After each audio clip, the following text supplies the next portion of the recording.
Sustainable Resilience with David Dodd.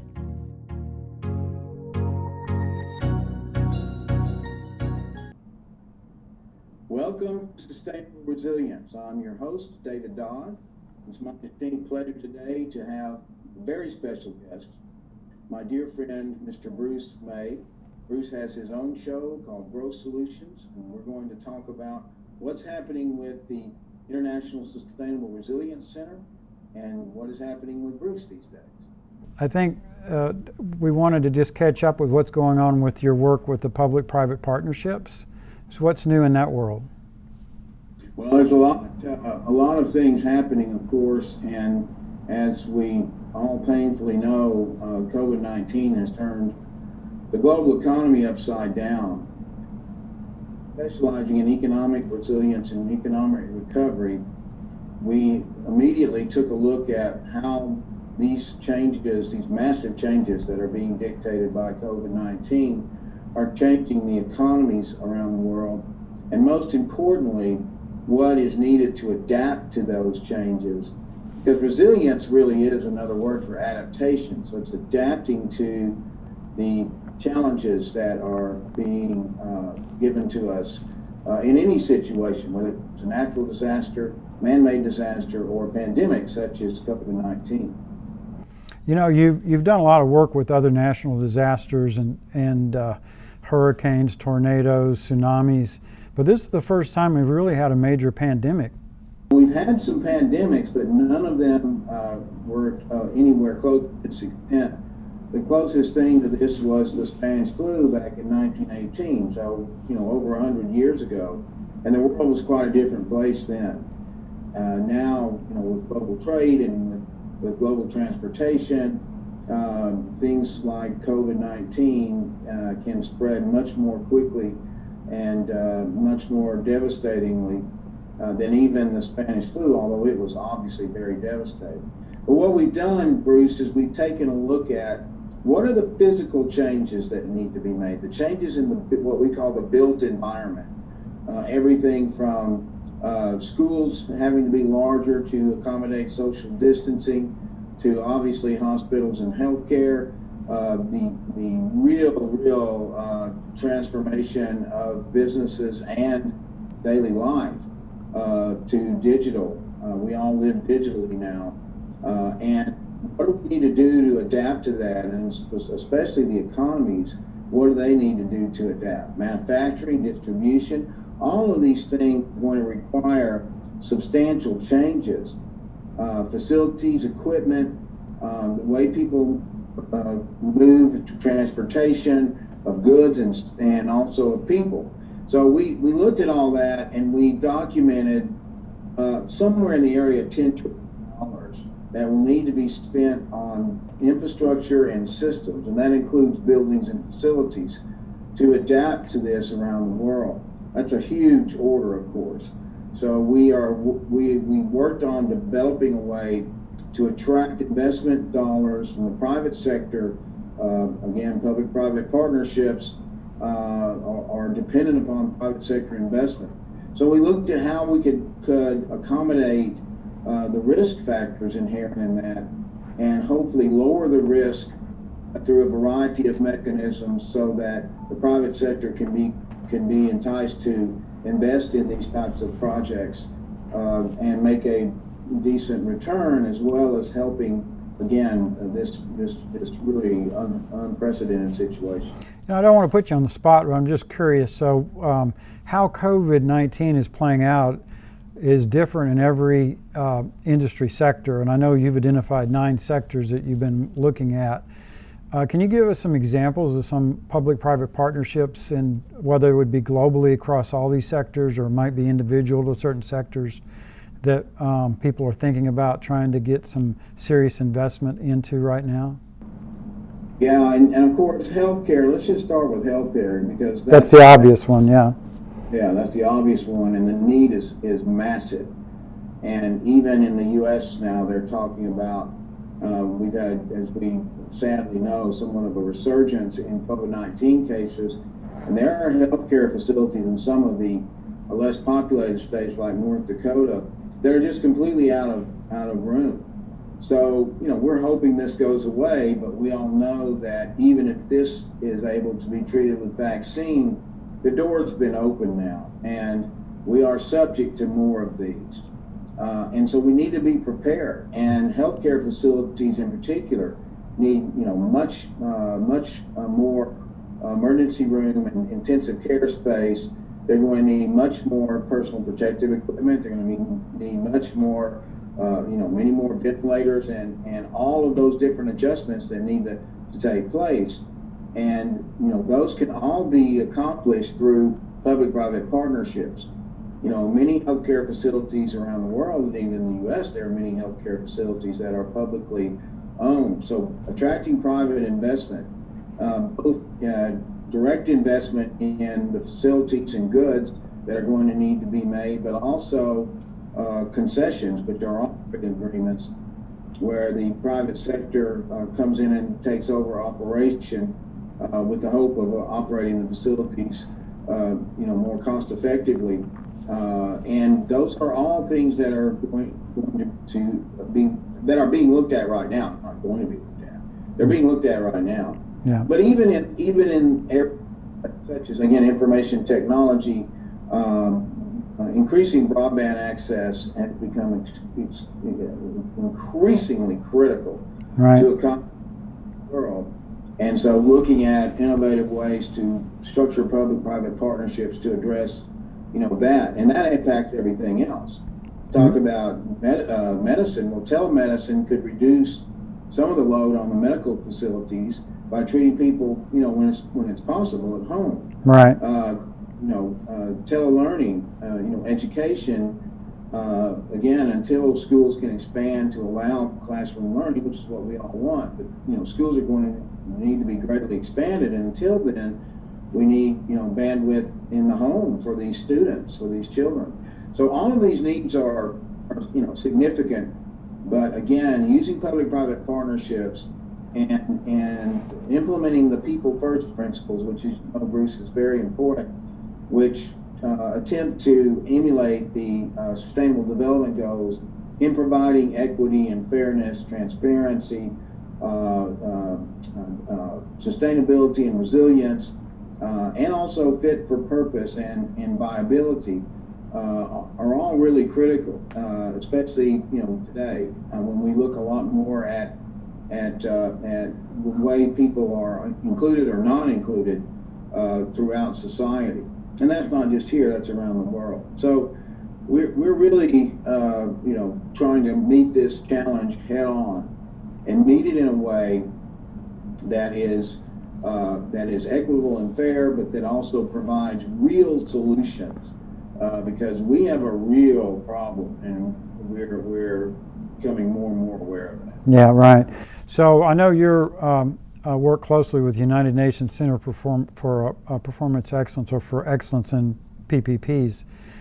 There's 8 organizations altogether, I believe. There are 8 specialist centers that all are affiliated with the International PPP Center of Excellence, which is under the United Nations Economic Commission for Europe, but it's global. It has the directive party called the Working Party that directs the centers. 84 nations are members of that. So yeah, the other specialist centers, and thank you for bringing that up, Bruce, it's very important. The other centers specialize in different areas. So one specializes in water and sanitation. There are 2 that specialize in transportation. There's one that specializes in smart and sustainable cities. So each of them can bring their expertise to the table to help implement these types of partnerships.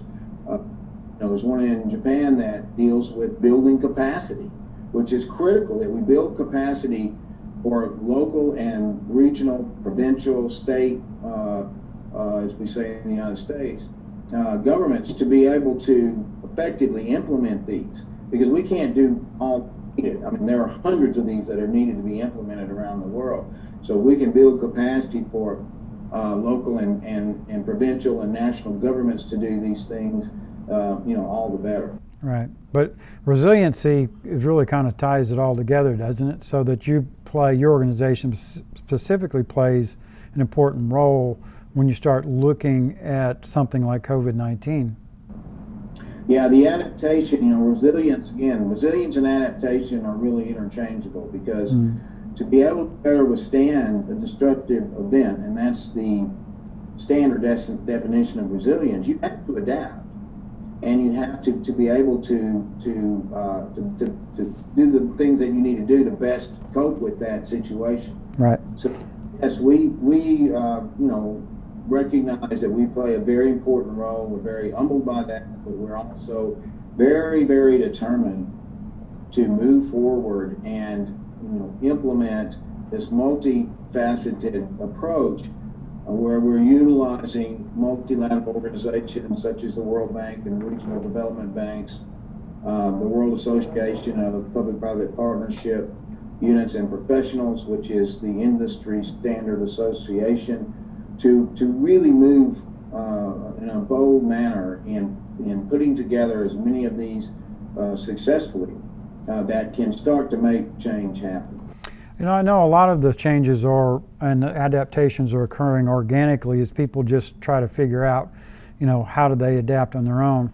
But your organization and all of the ones that work together in the United Nations have the potential to provide insights and learning and training around best practices. And I think maybe we can get into this deeper in the second half of the show, but you've got a new project, from what I understand, that's going to be addressing that. Is that correct? That is correct. It's going to address all of those through broadband, building capacity, and also building the ability of businesses and organizations in these communities to transform themselves. Right, because a lot of this is about adapting to the digital future, which we've been forced farther into faster because of COVID-19, right? Well, and I've said that because you have a background in digital media, Bruce, and we years ago when we worked together on a regular basis, we saw what was coming. We just didn't know when. Yeah. And this has exponentially accelerated that process of transforming from manual to digital. Now, we never foresaw that would be necessitated because, basically we're supposed to stay away from each other. But it's a reality. Mm-hmm. And we know, and you and I have also talked about this, we know that some things will return to the way they were before.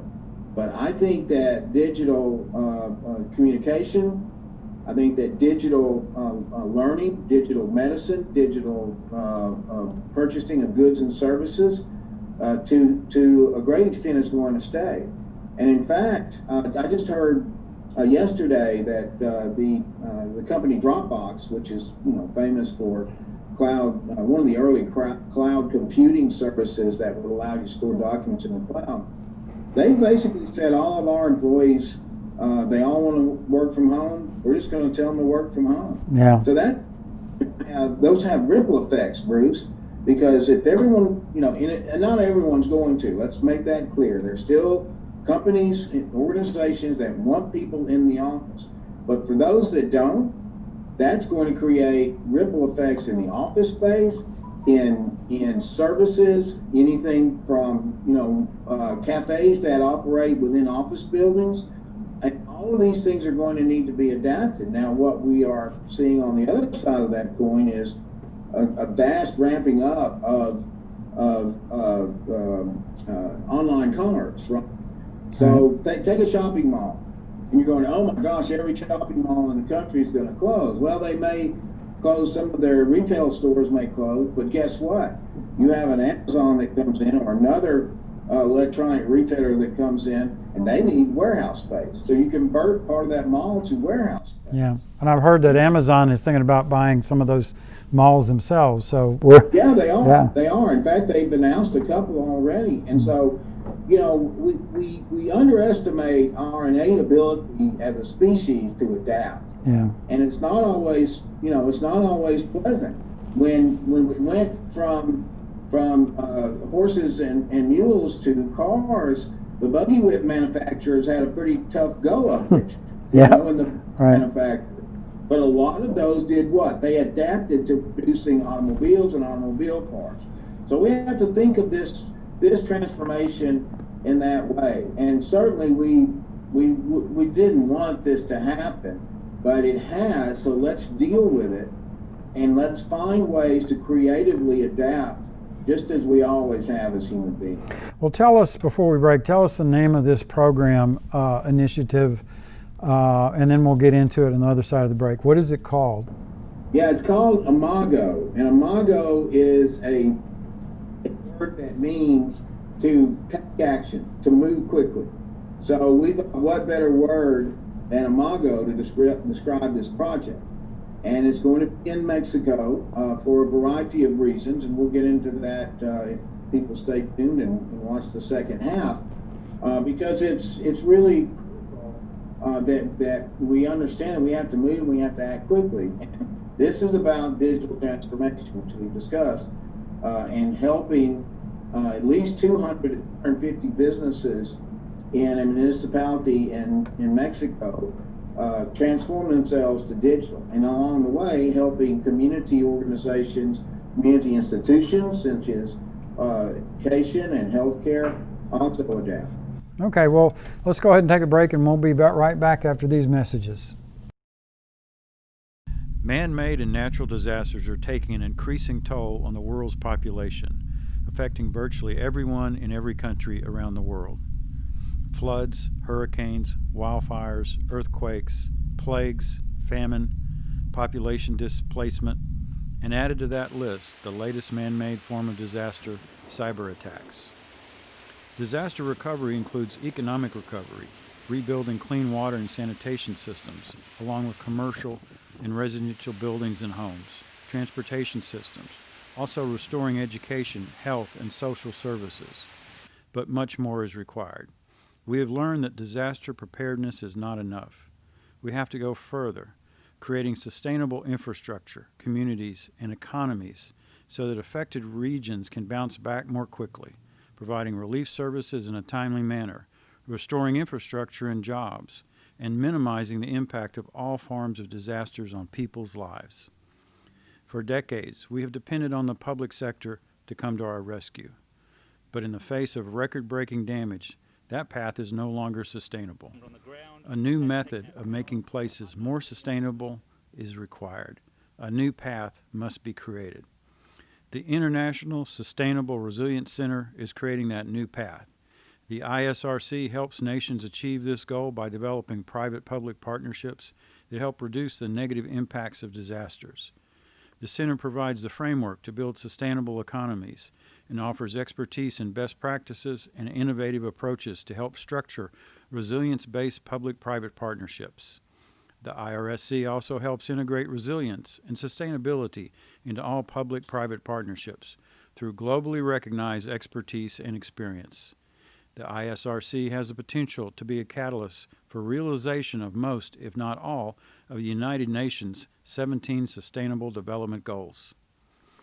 The International Sustainable Resilience Center has the knowledge and resources to tailor virtually any project to become more resilient and sustainable, with reduced risk and cost for partners while increasing benefits to communities worldwide. Please donate to ISRC's Resilient 2019 campaign today and help make the world a more resilient and safer place to live. Welcome back to Growth Solutions. We're here with David Dodd, and we're interviewing him about a new program called Imago. Let's get into it, David. Cut. Okay. Okay, you ready for me? Yep. Yes, sir. Welcome back to Sustainable Resilience. I'm your host, David Dodd, and we're flipping the switch this time.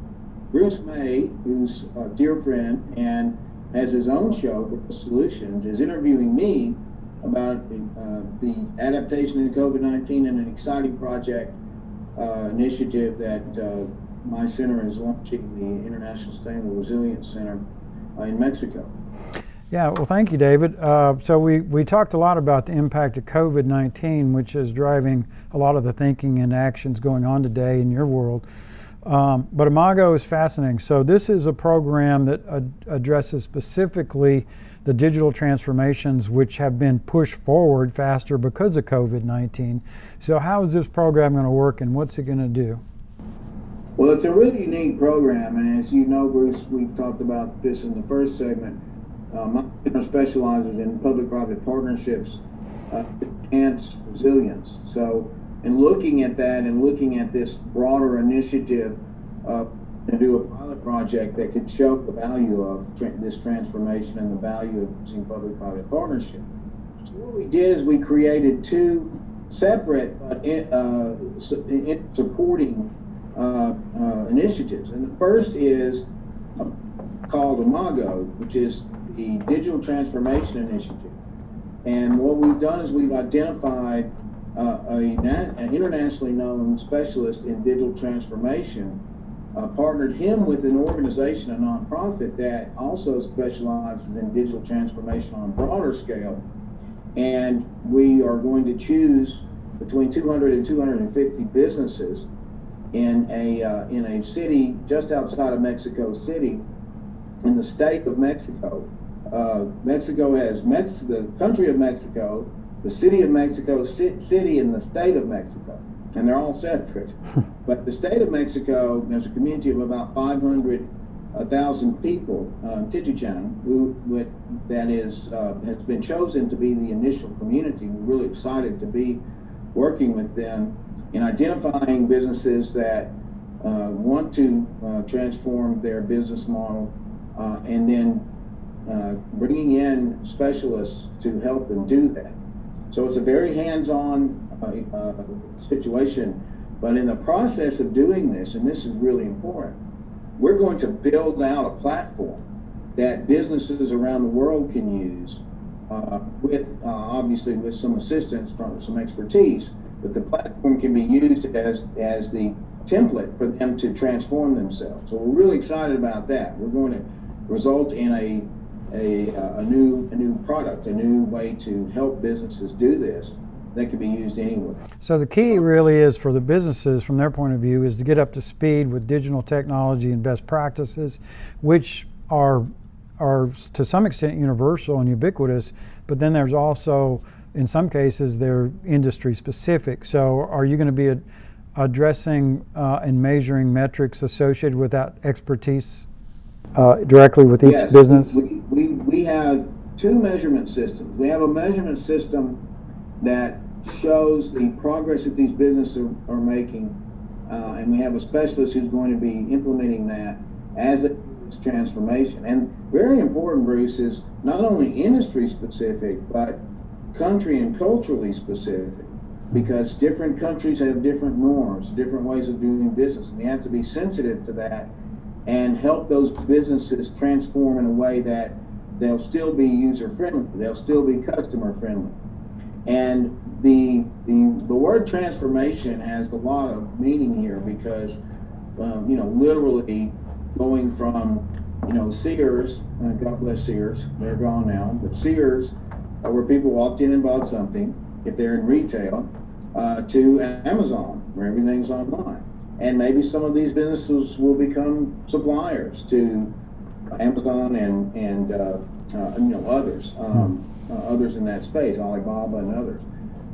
And for services and products, manufacturing, there are small manufacturers that need to be able to connect directly with their customers and supply their goods and services directly, utilizing information technology for everything from shipping to tracking invoices. And some businesses are already doing this, but what we want to do is, wherever they are in the cycle, we want them to move to 100% ability to operate digitally. So that's a tall order. It's going to be a lot of work. Yeah. And side with that, in parallel with that, we're implementing a public-private partnership in which we will increase the broadband capacity by installing new broadband, new fiber, new Wi-Fi towers to basically provide anyone in the city with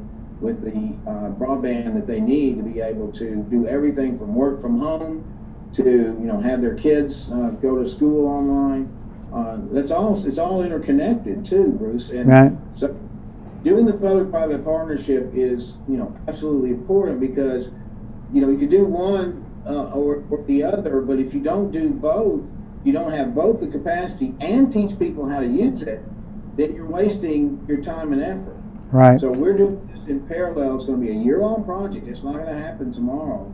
But again, we know COVID's going to be with us a long time, and so we want to do this as a pilot that can show how this system can work and can show that it can produce results. Yeah. So you're getting funding now for the initial pilot, which is 12 months long, and then you're going simultaneously for a long-term funding, right? Yeah, well, we're seeking funding for the 12-month project. Okay. And one of the things that I will ask, the audience that sees this is, if you're interested in learning more, please contact us.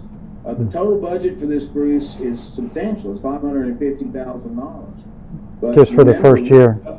System that can be used around the world. Right. So the benefit of this is going to far outweigh right. cost. So anyone that is a socially conscious investor, or a foundation or a corporate giving unit that really wants to make a difference, please give us a call. We talked about this a little bit over the last couple of weeks, and it reminded me a lot of Baldrige. Baldrige was a performance excellence program initiated by the Commerce Department.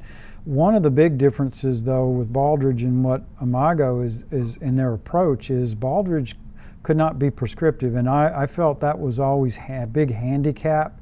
So they couldn't, for example, go into a business and say, well, you're Exxon and Chevron's doing all these great things and using all these software tools. They couldn't say a word about that. But Imago can be prescriptive in the sense they can actually make recommendations about specific platforms, things that everybody uses like Zoom, and bring people up to their skills so they know how to use them. And even going down into unique industry platforms. But have I got that right? Yeah, no, you're exactly right, and that's part of the service that's provided, is saying, okay, maybe you're using Slack and you need to use Monday.com because it's more applicable to your business model. Yeah, right. Well, in some cases, we're going to look at the business model and say, yeah, right. Well, you may need to tweak your business model because you're going to have to reach, more and more people virtually. Right, and of course there are examples of whole new categories of business models like Airbnb, and I mean the level of innovation that's happening is pretty dramatic right now. So it's a fascinating space. I mean, I think we're finally living in the future that you and I have been dreaming about for 20 years. So I'm happy to see it happening. Don't like the reason, no. But the outcome is, and this is the glass half full. Right. The outcome is going to be, we're going to see massive changes that can make life better for everyone. Yeah, the economic development. That's the hope of you, right? Right. Yes. They're going to make life better for people. They're going to make life society more equitable. They're going to protect the environment more. All of these things can come out of this. There's a commercial that I saw, and it's good that I don't like to cite the source of the commercial because I can't remember it. But it said, we're going to look back and remember when everything stopped, and when everything stopped is the exact perfect time for things to change. Right. Yeah. I kind of feel like we're at the beginning of the automobile age here. It's 1920, and it's finally going to break out. So it's going to be an exciting time in the next decade for sure. So I think we've run out of time here. I want to thank you for being on the show today with me, and please come back to Growth Solutions again. And keep us informed of everything you're doing. Thank you, David. Well, thank you, Bruce.